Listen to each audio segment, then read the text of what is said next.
A Amazônia não é apenas o pulmão verde da Terra, é também um campo de batalha onde a vida e a morte estão separadas por um suspiro.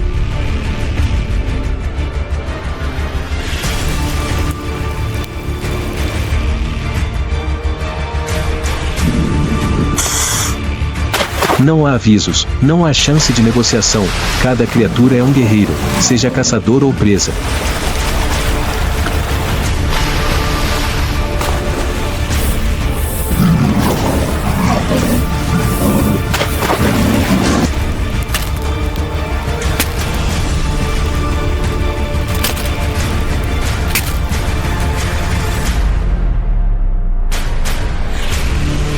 A Amazônia selvagem sobrevivendo ao vórtice da morte.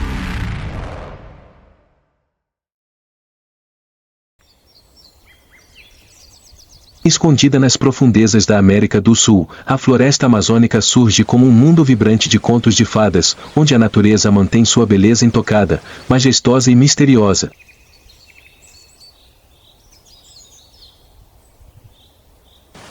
Com quase 7 milhões de quilômetros quadrados, a Amazônia não é apenas apelidada de pulmão da Terra, mas também abriga mais de 10% das espécies do mundo.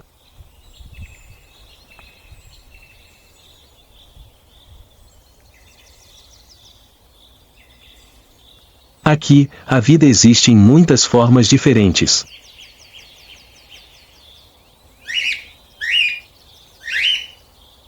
Cada copa de árvore é o lar de centenas de espécies de insetos e pássaros.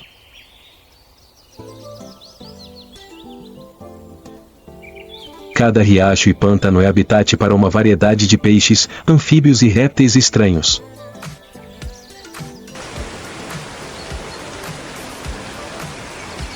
Em meio à densa vegetação, onde a luz mal consegue penetrar, a natureza não está apenas viva, ela compõe uma sinfonia vibrante, misteriosa e em constante mudança.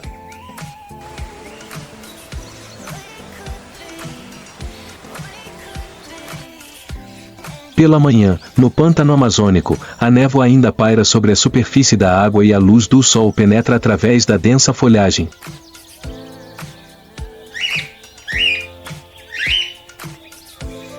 Nas águas rasas ao longo da margem, um rebanho de capivaras, os maiores roedores do mundo, procura tranquilamente por brotos de grama.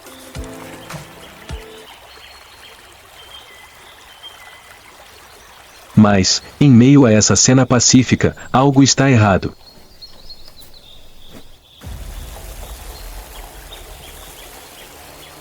Em uma piscina mais profunda, a água está tão parada quanto um espelho coberto de lentilha de água.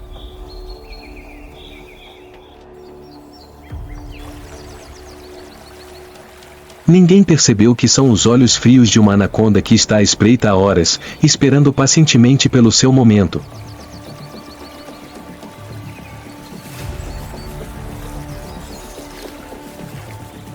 Uma jovem capivara curiosa se afasta do rebanho e nada lentamente em direção às águas mais profundas.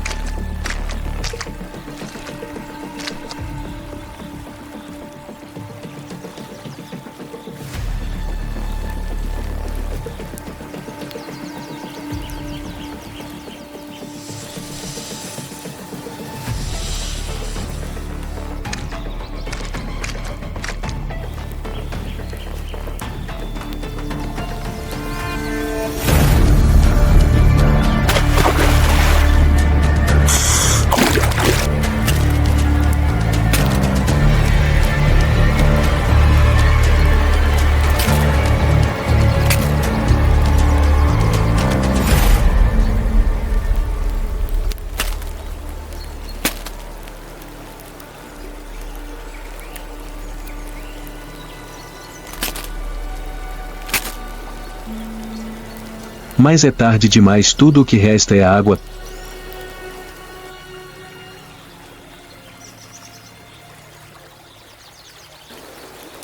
Turva se acalmando lentamente, uma forma enorme devorando lentamente sua presa, como se nada tivesse acontecido.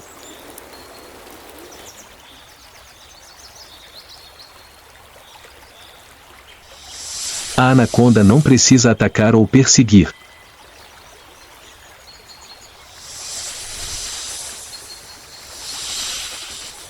É o predador mais paciente e frio da selva.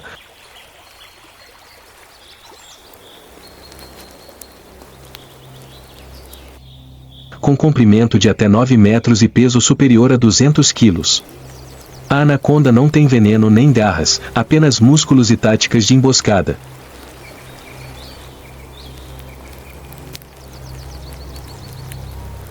Uma vez que ela se fixa em sua presa, cada volta é um golpe fatal que espreme a vida dela sem derramar uma gota de sangue.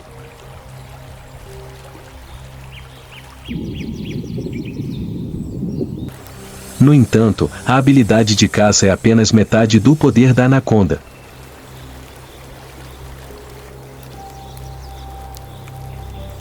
A outra metade está na forma como elas se reproduzem.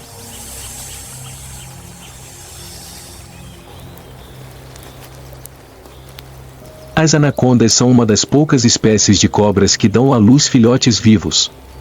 Os ovos se desenvolvem e eclodem dentro do corpo da mãe.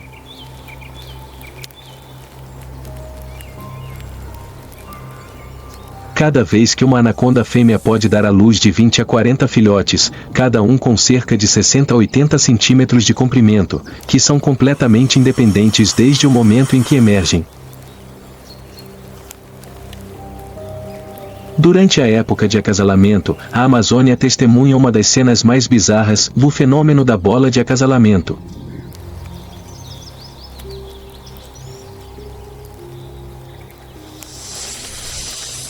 Quando os feromônios da fêmea se espalham pelo ar, até 10 a 12 machos podem chegar ao mesmo tempo.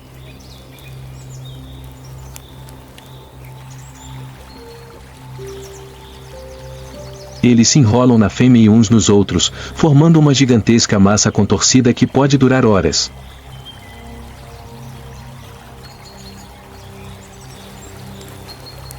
Aquele que sobreviver por mais tempo terá a oportunidade de passar seus genes adiante.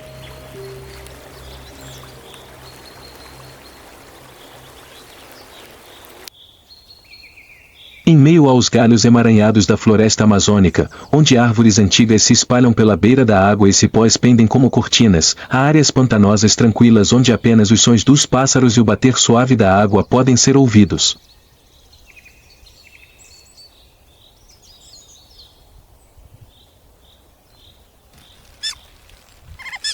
Sob a densa copa das árvores, a água é turva com sedimentos, mas serve de lar para uma espécie única de tartarugas gigantes, nadadoras habilidosas com notável trabalho em equipe.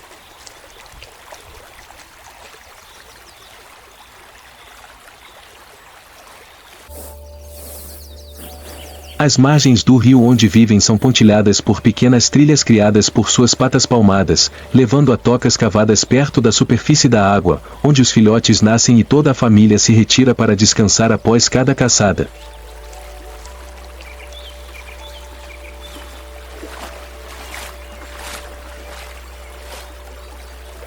Nas águas mais profundas, os gritos estridentes das lontras gigantes ecoam, sinalizando que um grupo está ativo.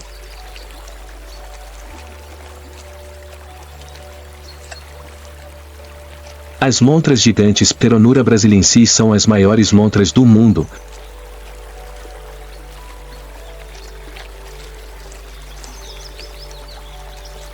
Medindo até 1,8 metros de comprimento e pesando mais de 30 quilos.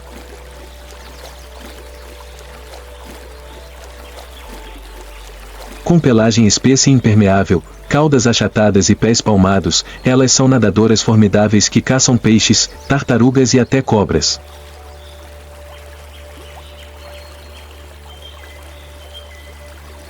Sua visão aguçada e bigodes sensíveis as ajudam a localizar presas nas águas turvas do Amazonas.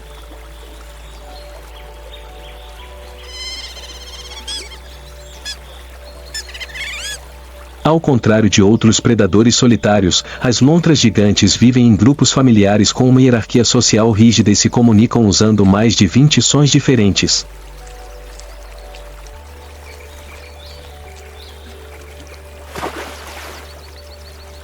Elas marcam seu território com odor, dividem papéis claramente e caçam usando táticas surpreendentemente coordenadas.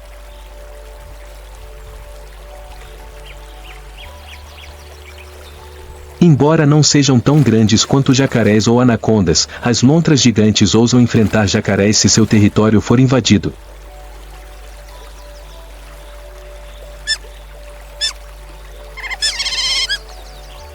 Um grupo de lontras pode unir forças para atacar, perseguir e até mesmo expulsar jacarés da área.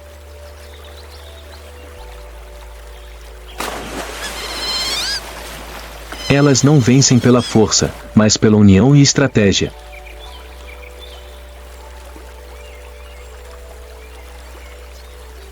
Mas hoje essas margens dos rios estão ficando silenciosas.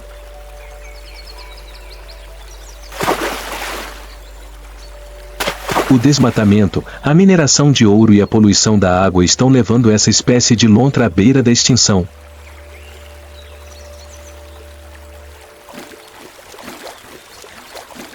Se elas desaparecerem, a Amazônia perderá não apenas um predador, mas uma parte de sua alma selvagem fluvial.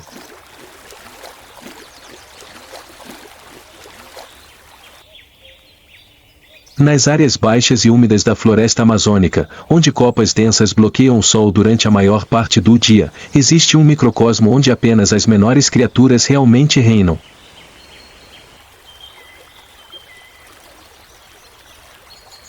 Aqui, raios de luz dispersos se filtram através do solo coberto por folhas em decomposição, musgo verde e troncos de árvores podres.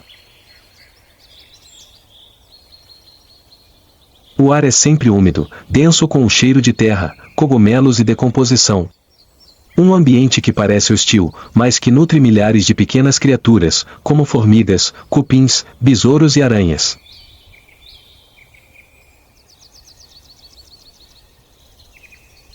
É nesta floresta antiga, onde nunca seca, que uma das criaturas mais coloridas e perigosas da Amazônia existe silenciosamente, o sapo flecha venenoso.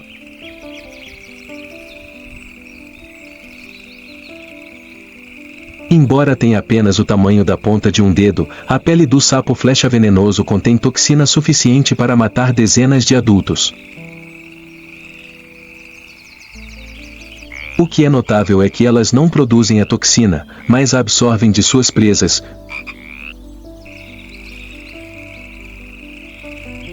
Principalmente formigas e insetos que carregam alcaloides, e a armazenam em suas glândulas cutâneas.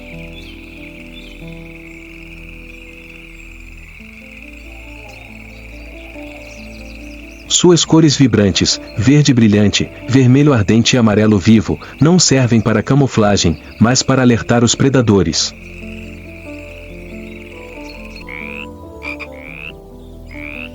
É um sinal inconfundível na natureza: eu sou perigoso, fique longe.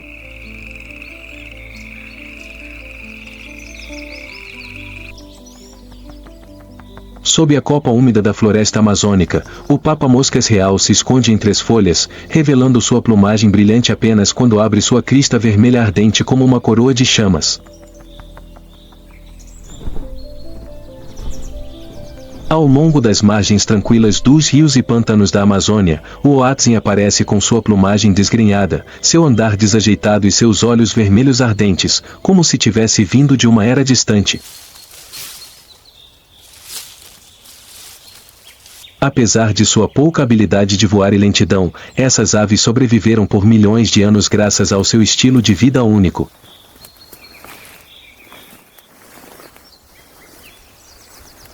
Elas comem folhas e as digerem em um estômago fermentador, como ruminantes, produzindo um odor característico.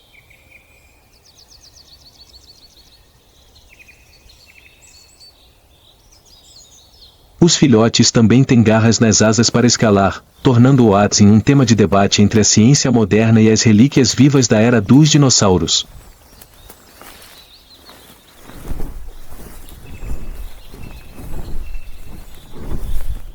Quando a luz do sol se filtra através da copa esparsa do Pantanal, a maior zona úmida do mundo,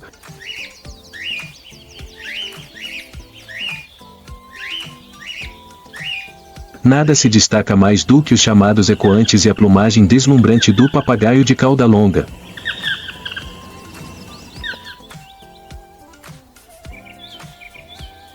Contra o verde da vegetação e o cinza dos troncos secos das árvores, eles aparecem como manchas vibrantes de cor voando pelo ar, vermelho ardente, amarelo limão e azul brilhante.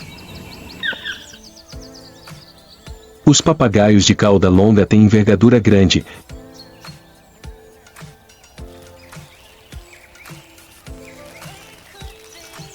bicos fortes e curvos para quebrar sementes duras e pés tão ágeis quanto mãos.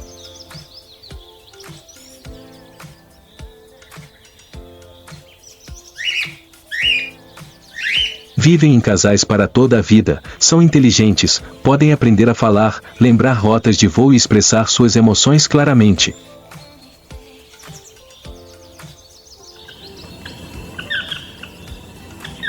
No Pantanal, eles não são apenas pássaros, mas o som vibrante da natureza selvagem.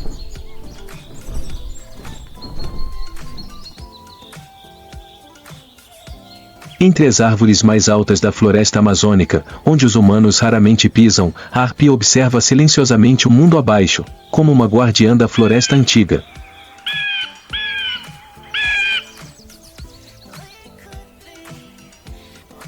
Sem emitir nenhum som ou bater as asas, basta um único olhar para detectar cada movimento nas sombras das folhas.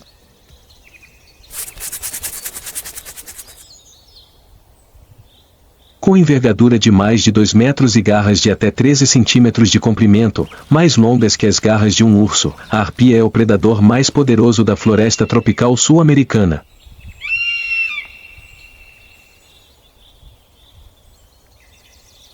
Ela mergulha como uma flecha viva, capturando macacos, preguiças e grandes aves em um instante, sem deixar vestígios.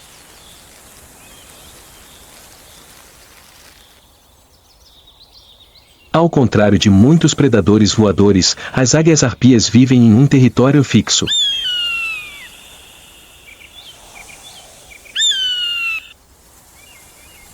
Elas constroem seus ninhos nas árvores mais altas, geralmente ceibas, e criam seus filhotes por 1 a 2 anos, investindo pesadamente em cada geração.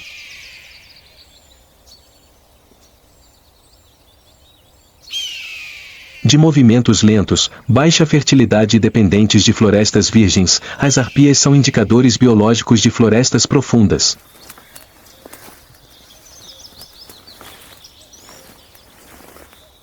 Onde há arpias, a floresta está intacta, mas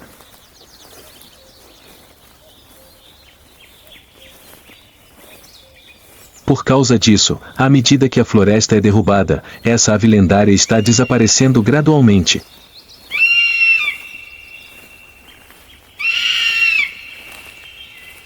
No alto dos galhos de árvores imponentes, em meio à úmida e barulhenta floresta amazônica, há uma criatura que fica quase imóvel, a preguiça de 3 dedos.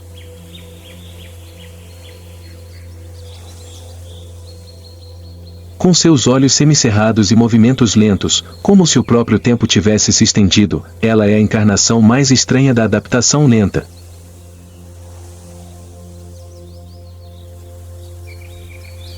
Na natureza, as preguiças não têm pressa.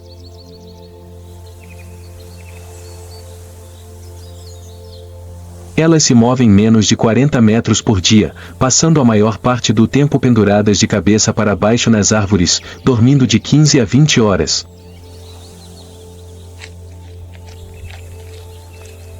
Suas longas garras curvas permitem que elas se agarrem firmemente aos galhos sem exercer muito esforço, enquanto seu pelo espesso e denso cresce para trás para reter água e nutrir algas, proporcionando uma excelente camuflagem entre as folhas verdes.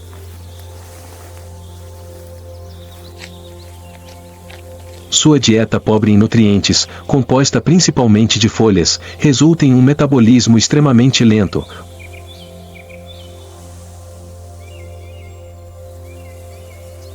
Mas isso permite que as preguiças conservem energia, sobrevivam à estação seca, evitem predadores e se adaptem às mudanças climáticas. Mais intrigante ainda, uma vez por semana, as preguiças descem das árvores para o chão apenas para defecar. Um comportamento bizarro, mas arriscado, que as torna presas fáceis para onças, gaviões e outros predadores.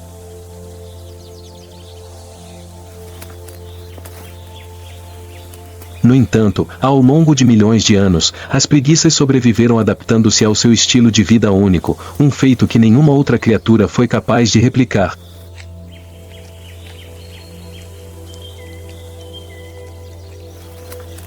Entre os galhos sinuosos da floresta amazônica, em meio ao chorear dos papagaios e ao farfalhar das folhas, os macacos prego voam como sombras cinzentas ágeis e curiosas.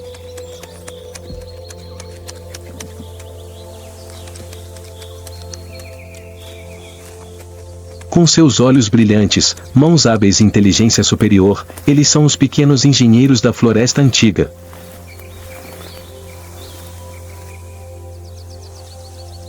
Os macacos prego têm pelagem espessa e macia, cuja cor varia do marrom dourado ao preto acinzentado, com rostos e pescoços de cor mais clara. Muitas espécies têm um anel de pelagem branca ou creme ao redor da cabeça, o que lhes dá a aparência de um capuz e lhes rendeu o nome de macaco prego.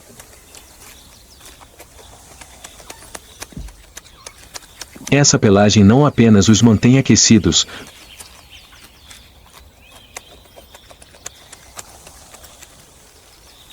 mas também oferece leve resistência à água e reflete emoções através da postura da pelagem ou da higiene mútua durante interações sociais.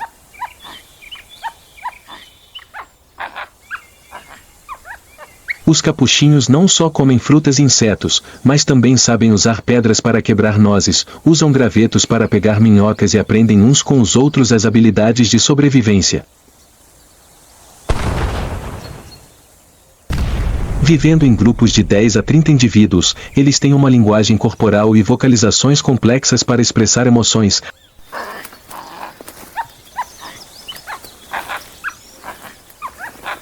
alertar predadores ou demonstrar afeto.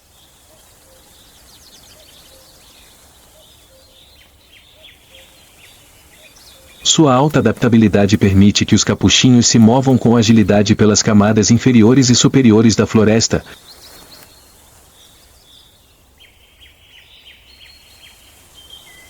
lembrando-se da localização exata das frutas maduras ao longo das estações e contribuindo para a dispersão de sementes.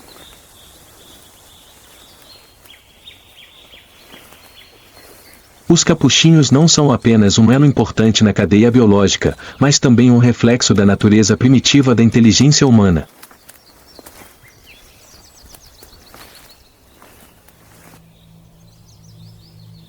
Na selva, nos pântanos, nas pastagens secas e nas bordas esparsas da floresta da Amazônia e do Pantanal, ocasionalmente se encontra uma figura estranha parecida com um cão.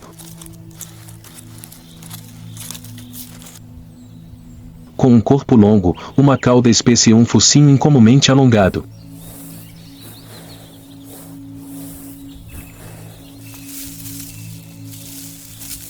Este é o tamanduá bandeira Myrmecofaga tridactila, uma criatura lenta e silenciosa que desempenha um papel importante na regulação das populações de insetos.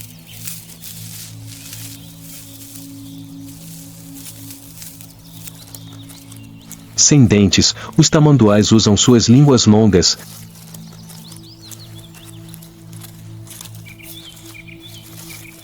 pegajosas e flexíveis, de 60 centímetros, para varrer formigas e cupins de seus ninhos a uma velocidade de até 150 movimentos por minuto.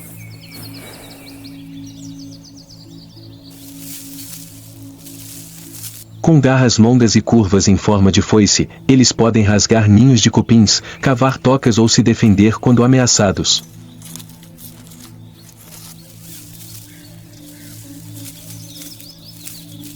Seu pelo longo e felpudo, especialmente sua cauda grande e espessa, não só os ajuda a se camuflar, mas também cobre seus corpos quando dormem, formando um cobertor vivo que os protege de insetos e do sol intenso. Apesar de seu grande tamanho, pesando até 40 a 50 quilos, os tamanduás são animais muito tímidos e solitários, encontrando-se apenas durante a época de reprodução.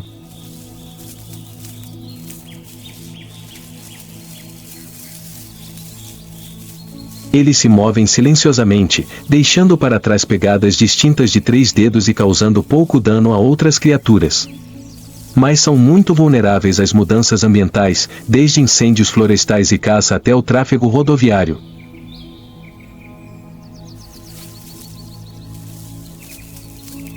Os tamanduás gigantes não são rápidos nem agressivos, mas são um símbolo de paz e paciência no mundo natural, uma prova de que a força às vezes reside na calma.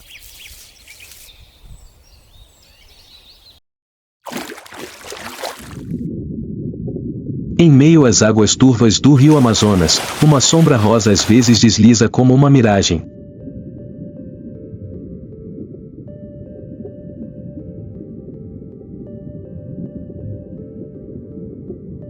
Este é o boto cor-de-rosa da Amazônia, Inaia Jeff Francis, o golfinho de água doce mais inteligente e misterioso da floresta tropical. Com seus corpos flexíveis, focinhos longos e capacidade de se contorcer e girar entre galhos de árvores submersos, eles estão perfeitamente adaptados ao denso ambiente ribeirinho. Sua cor rosa não está presente ao nascer, mas se intensifica com a idade e a atividade,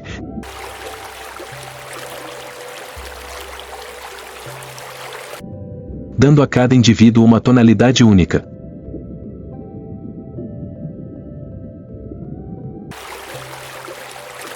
Eles usam ondas ultrassônicas para navegar, comunicam-se através de assobios e movimentos de natação e vivem em pequenos grupos ou sozinhos, de forma silenciosa e cautelosa.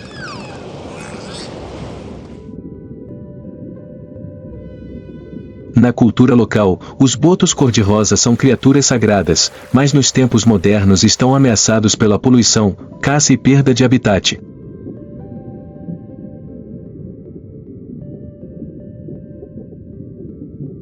Embora não clamem por ajuda, o desaparecimento dos botos cor-de-rosa será o aviso final dos rios secos da Amazônia.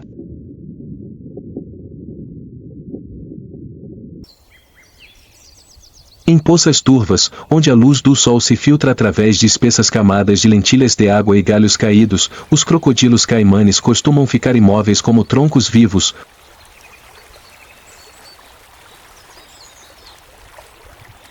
com os olhos visíveis acima da água, observando implacavelmente, esperando por um erro de suas presas.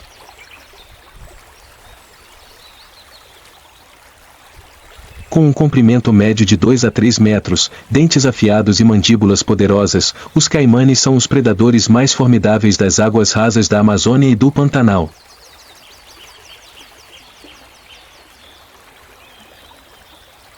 Em vez de caçar com velocidade, eles contam com paciência absoluta.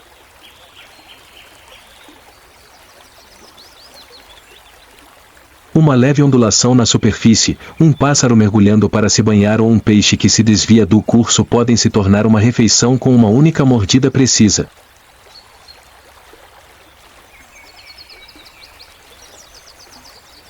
Quando não estão caçando, os jacarés costumam se aquecer nas margens lamacentas para regular sua temperatura corporal, às vezes afundando no silêncio confiante do predador apex.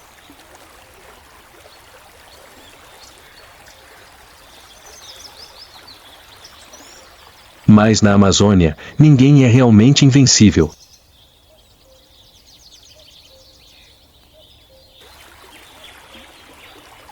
Em uma tarde quente de verão, a água do pântano brilhava à luz do sol e camadas de calor subiam, obscurecendo a visão.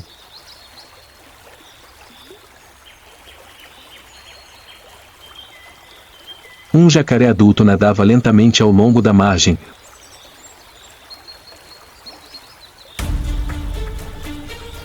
com a cabeça ligeiramente acima da água e os olhos examinando silenciosamente a área, como fazia durante sua patrulha habitual. Mais acima, em uma margem alta coberta por arbustos densos, um jaguar macho estava escondido em silêncio absoluto.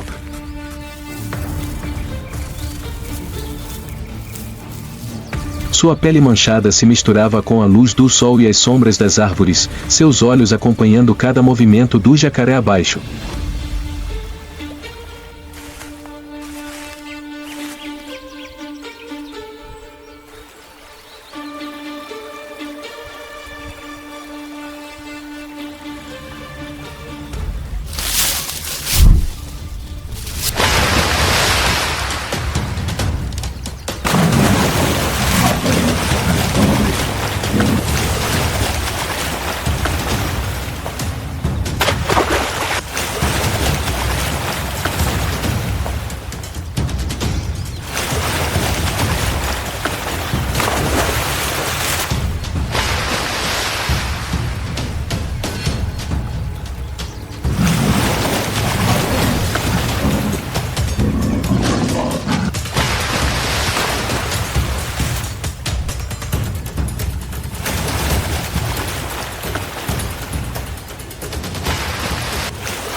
arrastou sua presa para a margem e então desapareceu silenciosamente na floresta, como se nunca tivesse estado lá.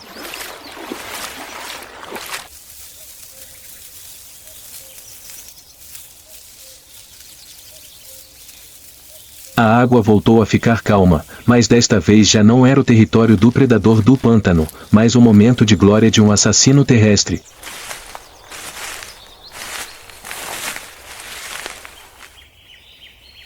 Das copas das árvores que tocam as nuvens ao solo mofado coberto de cogumelos e musgo, dos vastos rios aos pântanos sombrios, a Amazônia não é apenas uma floresta, mas um mundo vivo, respirante e em constante mudança.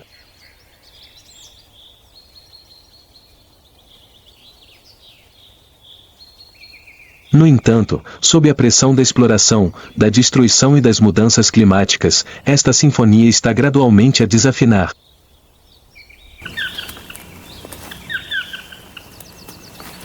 Muitas espécies desapareceram e muitas outras estão à beira da extinção.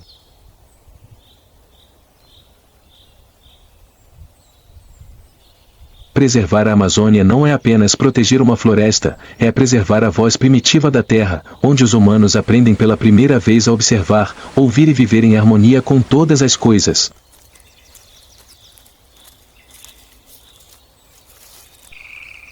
Pois quando a floresta antiga se calar, o mundo se calará com ela.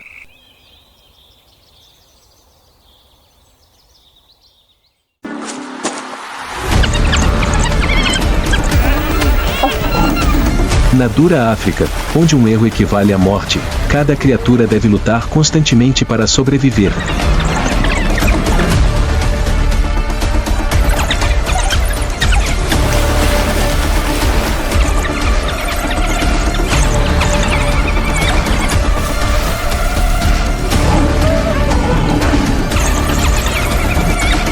Dos pântanos ao mar, cada instante é impregnado de suor, sangue e puro instinto de vida.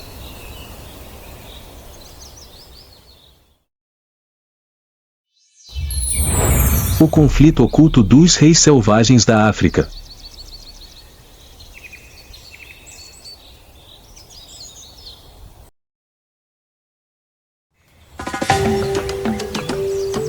O sol mal aparece sobre o delta do Okavango e seus primeiros raios dourados iluminam as águas tranquilas, pintando um quadro majestoso da natureza.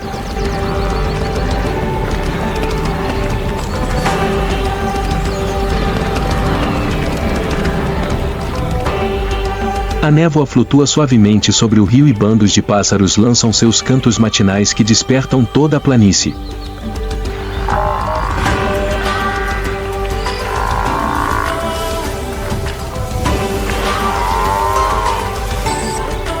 Este é um dos maiores ecossistemas interiores do mundo, um lugar sem mar, mas repleto de água, vida e perigo.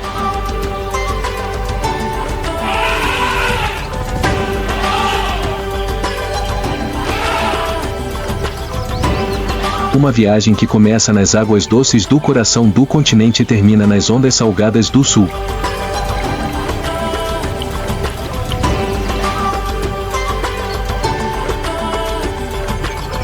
Criaturas aparentemente desconexas se unem em um mosaico vibrante da natureza selvagem, onde cada espécie trava sua própria luta pela sobrevivência.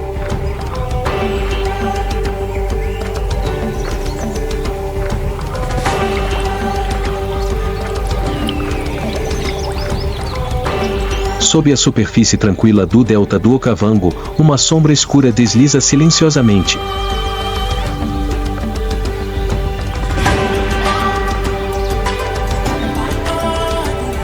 É o crocodilo do Nilo, o maior réptil da África, soberano dessas águas, com um comprimento que pode ultrapassar os 6 metros e um peso de mais de 500 quilos.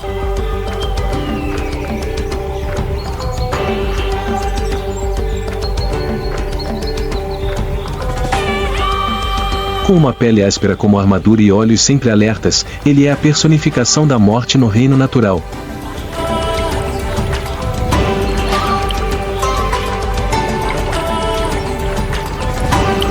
O crocodilo do Nilo é um animal de sangue frio que regula sua temperatura tomando sol durante o dia e pode mergulhar por horas para emboscar sua presa.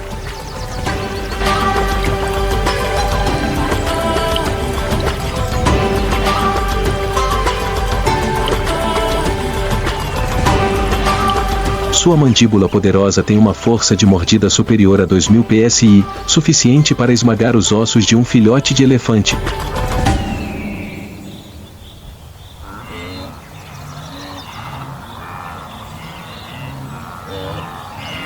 O sol está alto e a luz queima a superfície da água na planície.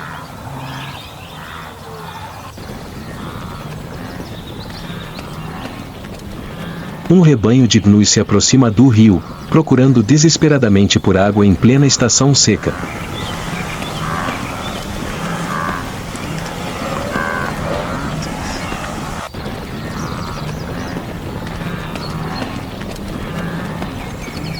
Cada passo é pesado, mas o instinto os empurra para a frente. Eles ignoram que, sob aquelas águas calmas, a morte os espera. Na água marrom, alguns olhos brilham como alfinetes. Dezenas de crocodilos do Nilo, imóveis como troncos mortos, estão posicionados na margem.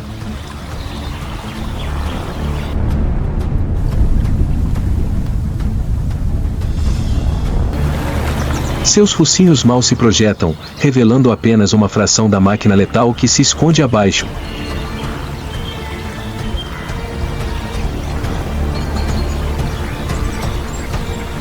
O rebanho se aglomera na margem e de repente se lança na água. A lama espirra, os sons de línguas lambendo água são ouvidos urgentes, ombros tensos, orelhas erguidas, mas a sede anulou sua vigilância e nesse preciso instante a água explode.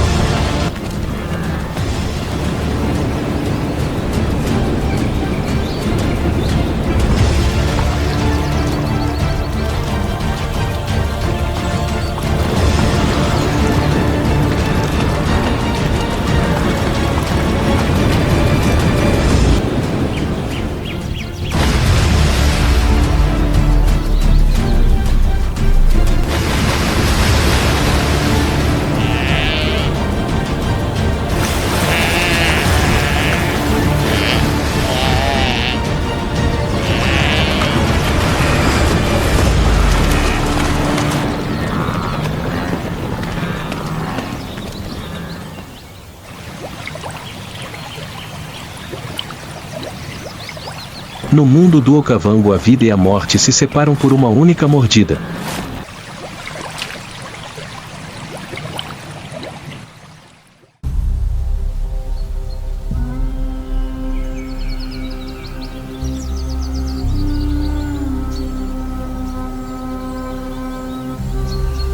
Na superfície coberta de lírios do delta do Okavango, emergem massas colossais, hipopótamos, gigantes do pântano que parecem pacíficos, mas são incrivelmente perigosos.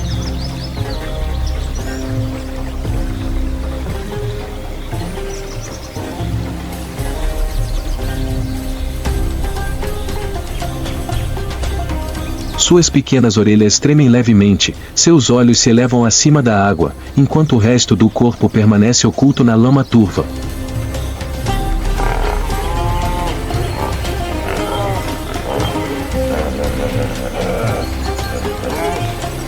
Cada um pesa mais de 1 tonelada, com aparência lenta, mas força brutal. Os hipopótamos não são predadores, mas estão entre os animais mais perigosos da África.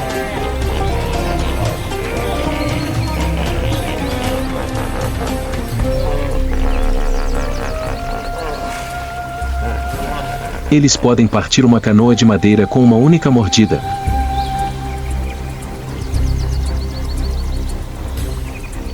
Suas mandíbulas abrem até 150 graus e seus caninos são longos e afiados como lâminas.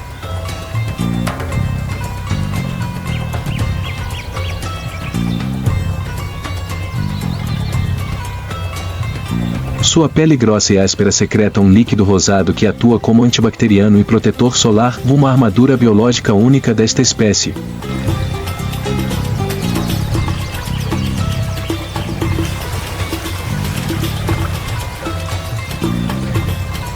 No dorso de alguns hipopótamos, esses pequenos pássaros ospecquer de plumagem avermelhada permanecem imóveis.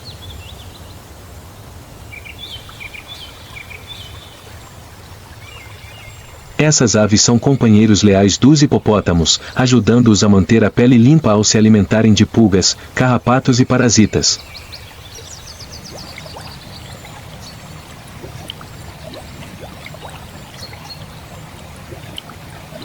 Quando as águas baixam e o espaço se reduz, a época de acasalamento também chega com uma tensão crescente.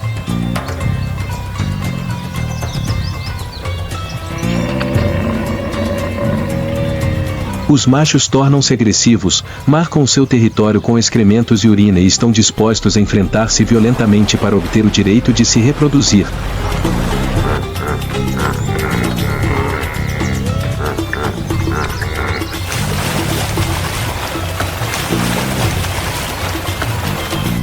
As suas enormes presas não são apenas para se exibirem, são armas letais nesta luta feroz pela descendência.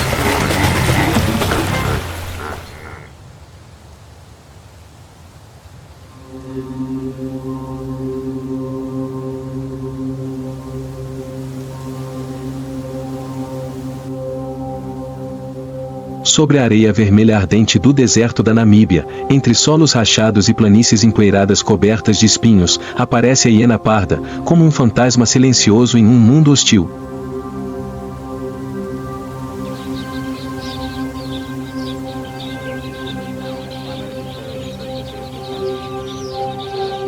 Ao contrário de sua parente mais conhecida, a hiena listrada, esta espécie não tem pelagem marcada, mas um tom marrom acinzentado.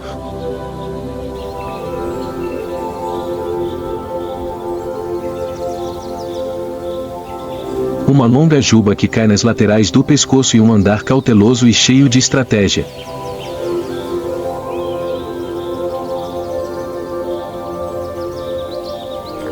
Seu habitat é uma mistura de deserto, semideserto e savana salpicada de arbustos.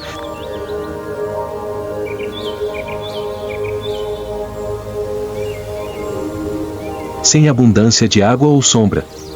Este território é de terra, cupinzeiros e cânions, onde a diferença de temperatura entre o dia e a noite pode ser extrema.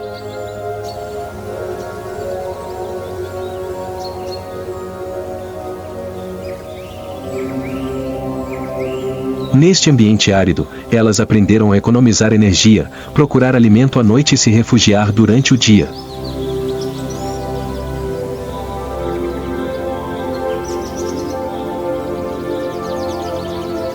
A hiena parda é mestre em paciência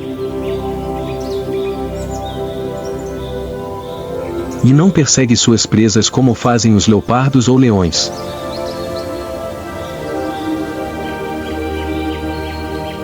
Ela espreita cadáveres, recolhe fragmentos de ossos, pele e tendões.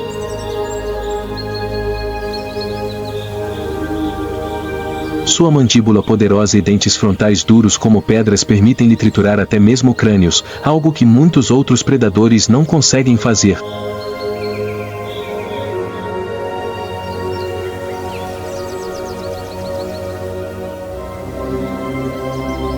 Nada é desperdiçado.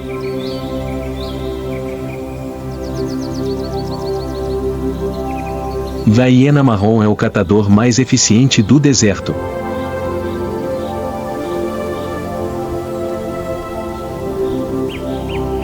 Embora geralmente viva sozinha ou em pequenos grupos, ela mantém certa organização social.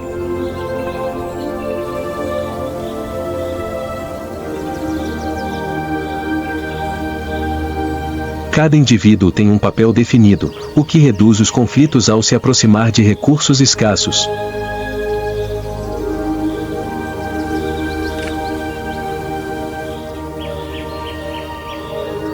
Quando necessário, elas emitem uivos profundos e longos que ressoam na noite para reunir seus congêneres ou alertar intrusos.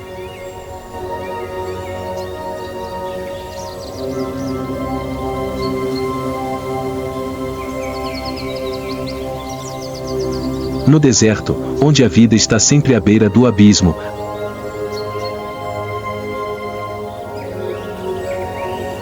a hiena marrom sobrevive não graças à velocidade ou à força, mas sim à sua paciência, flexibilidade e incrível capacidade de adaptação.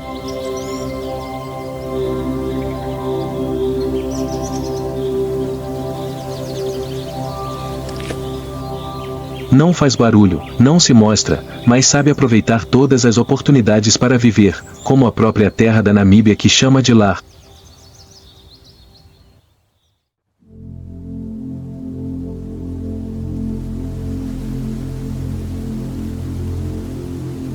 Sob a areia amarela do deserto da Namíbia, a víbora do deserto se move com um deslocamento lateral e permanece completamente imóvel ao espreitar ou evitar predadores, um guerreiro silencioso entre as dunas escaldantes.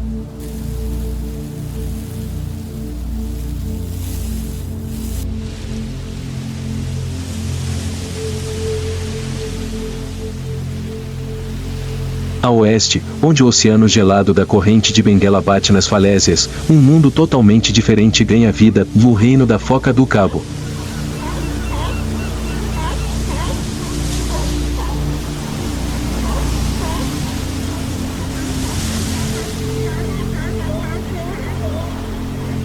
Coberta por uma pelagem espessa e uma camada grossa de gordura, as focas do Cabo estão perfeitamente adaptadas à água fria e às costas rochosas.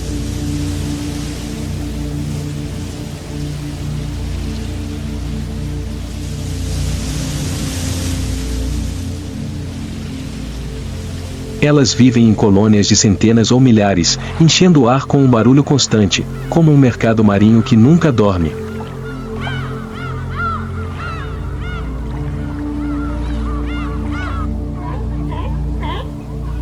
No meio dessa multidão, as crias de foca são vulneráveis a chacais de dorso preto ou até mesmo hienas marrons.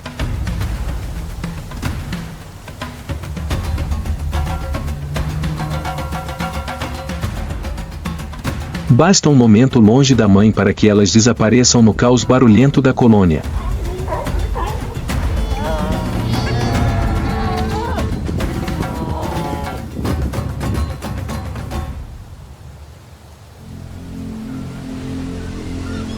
Ao longo das costas rochosas entre a Namíbia e a África do Sul, onde as ondas quebram sem descanso e o vento gelado sopra perpetuamente,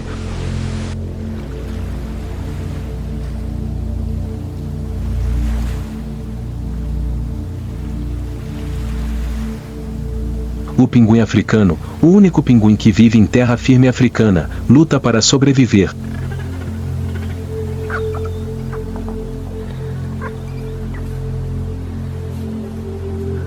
Com cerca de 60 centímetros de altura, plumagem preta e branca distinta e um contorno ocular escuro como óculos, eles são perfeitamente projetados para ambos os mundos e desajeitados em terra, mas ágeis debaixo d'água.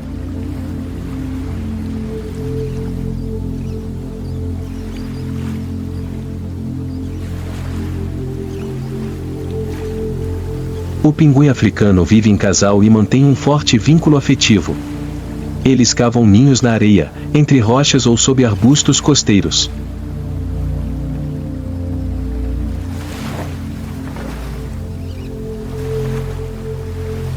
Todos os anos, o casal costuma pôr 1 ou 2 ovos, e ambos os pais se revezam para incubá-los, alimentar os filhotes e proteger o ninho.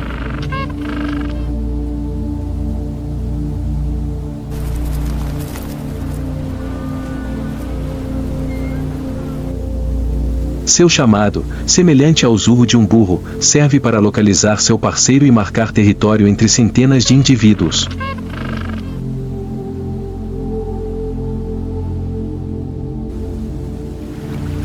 Sua principal fonte de alimento são as anchovas e sardinhas, peixes que seguem a corrente fria de Benguela.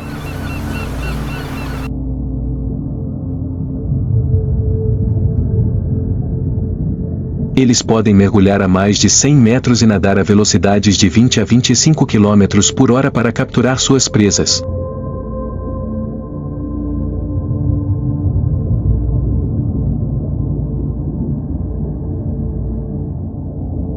Mas a travessia até o mar é cheia de riscos, focas, tubarões e até mesmo aves marinhas grandes, como gaivotas ou albatrozes, representam ameaças constantes.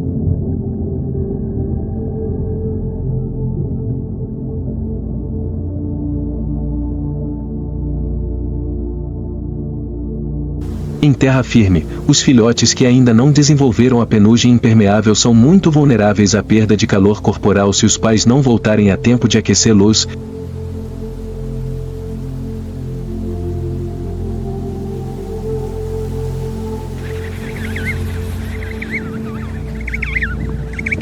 especialmente à noite, quando sopra o vento frio do mar.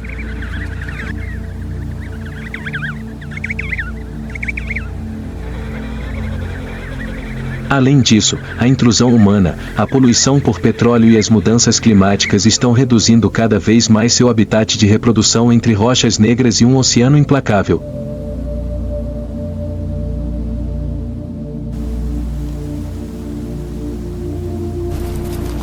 O pinguim africano continua sua luta diária com instinto, fidelidade e uma extraordinária capacidade de adaptação.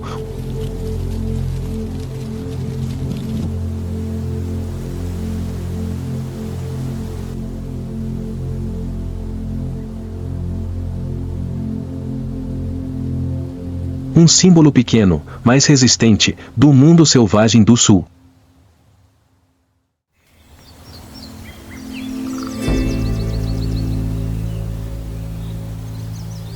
Escondido entre a densa vegetação e as encostas rochosas do sul da África, o leopardo é a encarnação silenciosa da morte.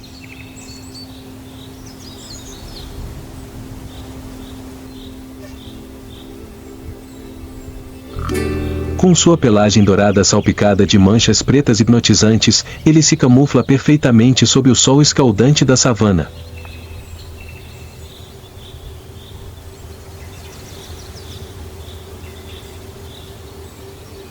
Não precisa rugir nem viver em matilha, o leopardo caça sozinho e essa solidão é sua vantagem mortal.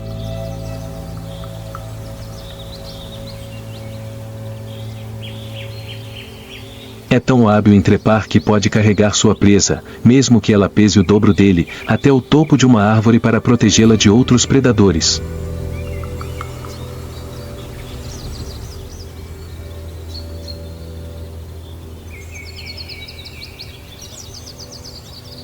Sua destreza em espreitar, escolher o momento certo e atacar com uma explosão de velocidade o torna o pesadelo de antílopes e babuínos.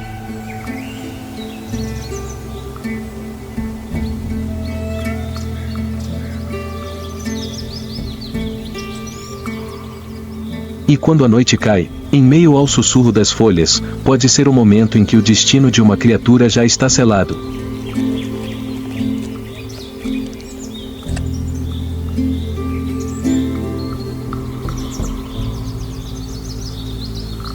Sobre as planícies empoeiradas e banhadas pelo sol, os elefantes africanos avançam silenciosamente como antigas caravanas nômades.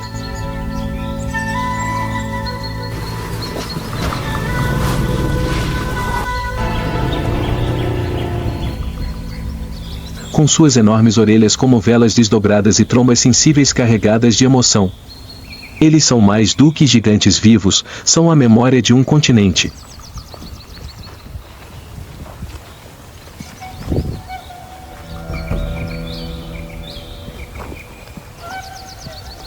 Cada manada é guiada por uma fêmea mais velha que pode ser a avó.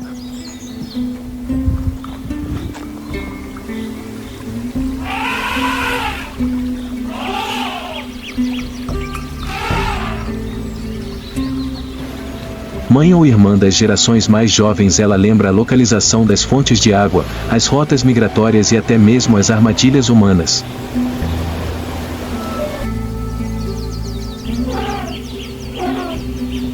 Os filhotes são criados com paciência, carinho e, às vezes, sacrifício.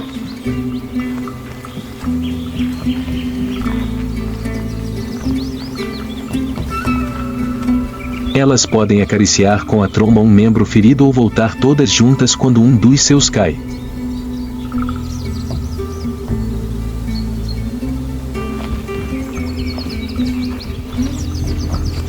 Mas essa ternura não é fraqueza. Quem ameaçar um filhote enfrentará a fúria mais devastadora que a natureza pode oferecer.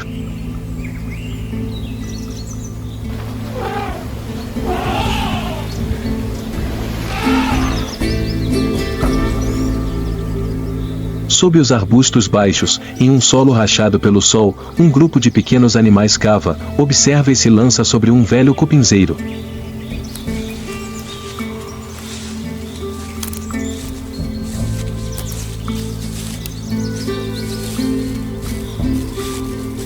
São suricatos listrados, pequenos e corajosos mamíferos que vivem em grandes grupos e transformam a força coletiva em arma de sobrevivência.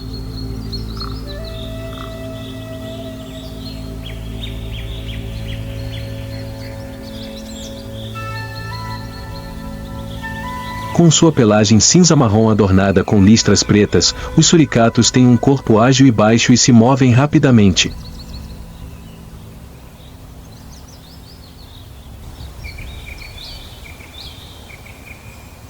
Alimentam-se de insetos, ovos, pequenos répteis e até se atrevem a atacar cobras venenosas.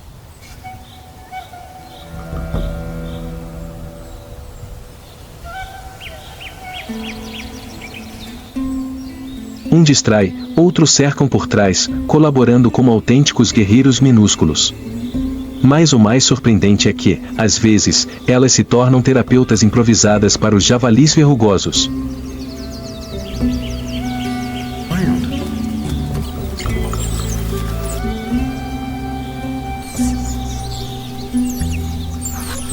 Estes últimos ficam imóveis entre a grama, permitindo que as suricatas subam em suas costas para eliminar pulgas, carrapatos e limpar feridas abertas.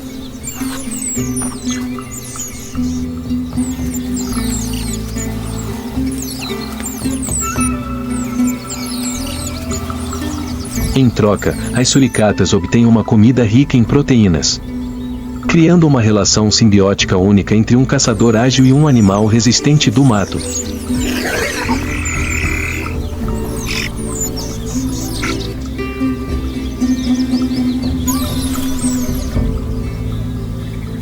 Cada grupo de suricatos pode contar com dezenas de indivíduos, todos colaborando para cuidar dos filhotes, vigiar e ensinar a próxima geração.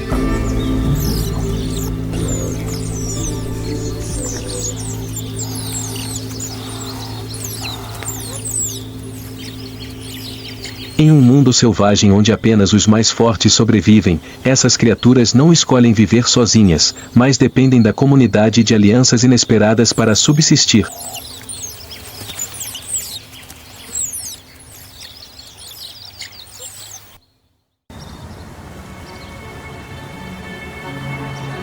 Escondido entre espinhos, pastagens secas e encostas rochosas da África, o caracal aparece como um fantasma veloz, flexível e absolutamente silencioso.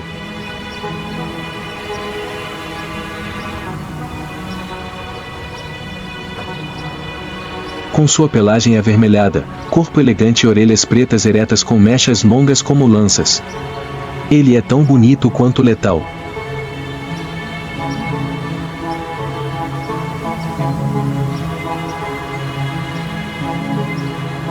O caracal é um dos felinos com maior capacidade de salto. A partir do solo, pode elevar-se mais de 3 metros para capturar aves em voo. Caça espreitando, aproximando-se e lançando um ataque fulminante. A presa raramente percebe o que aconteceu.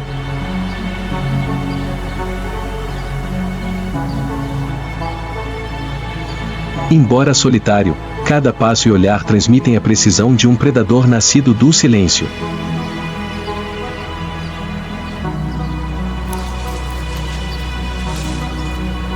Ele não ruge, não grita.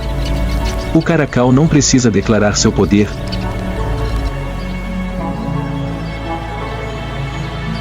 Ele age nas noites tranquilas. O último bater de asas de um pássaro marca o fim e tudo volta ao silêncio, como se o caracal nunca tivesse estado lá.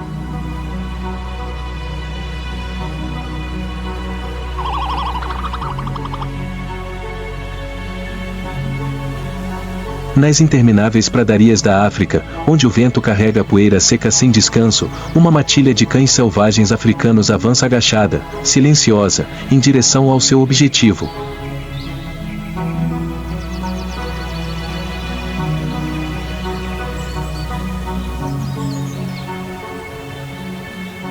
Mais à frente, um grupo de gnus pasta sem saber que os melhores caçadores da savana já os têm na mira.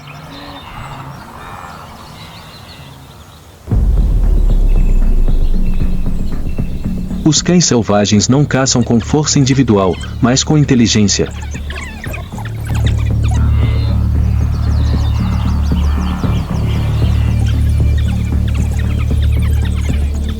velocidade e estratégia. Quando o líder dá o sinal, todo o grupo explode como uma chama que se espalha pela grama. Os gnus percebem.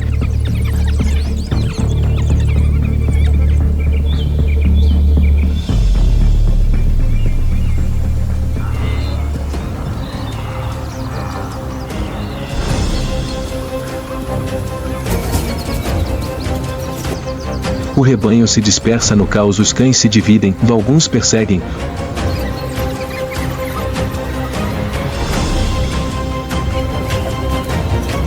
Outros cercam e conseguem isolar um filhote.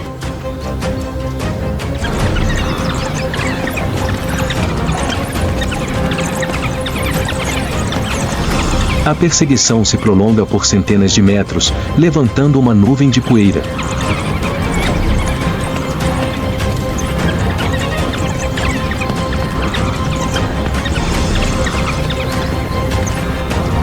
Sua taxa de sucesso em cada caçada chega a 70% a 80%, superando amplamente a dos leões ou leopardos.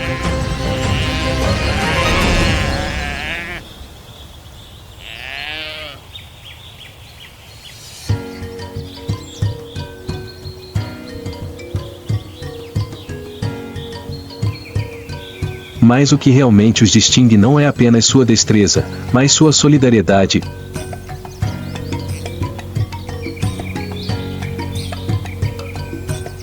Cada presa é compartilhada igualmente, mesmo com os filhotes ou os feridos, ninguém fica para trás.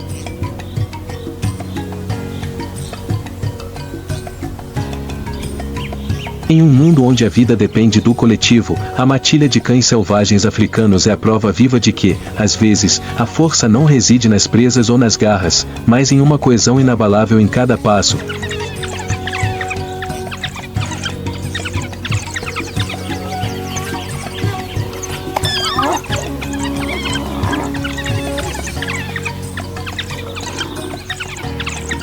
Em cada olhar compartilhado por todo o grupo.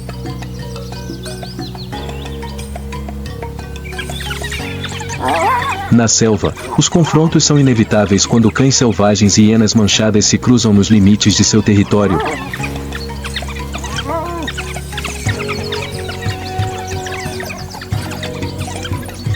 A tensão explode na natureza. Não existe o mais forte, apenas o mais adaptado ao seu ambiente.